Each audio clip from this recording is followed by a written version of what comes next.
The overall goal of the following experiment is to produce fluorescence images of epidermal growth factor receptor expression in an orthotopic glioma mouse model.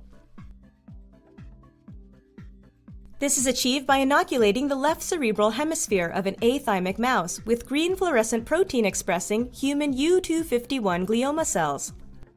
After the tumor has grown for 2 weeks, the mouse is injected with a cocktail of 2 fluorescent tracers.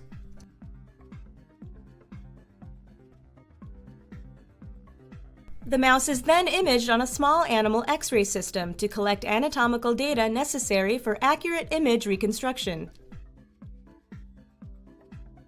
The data is used to anatomically position the source and detector locations of the optical tomography system, and customized software is used to collect the fluorescence data and to construct the final image.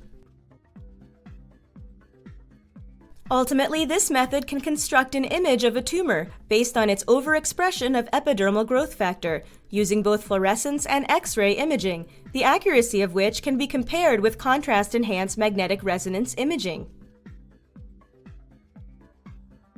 The main advantage of this technique over existing methods, like charge-coupled device-based small animal fluorescence tomography, is that single photon counting detection using photomultiplier tubes offers a much higher sensitivity and dynamic range for light detection. This method can ultimately be used to monitor and gauge the success of molecular therapies by measuring the expression of their targets.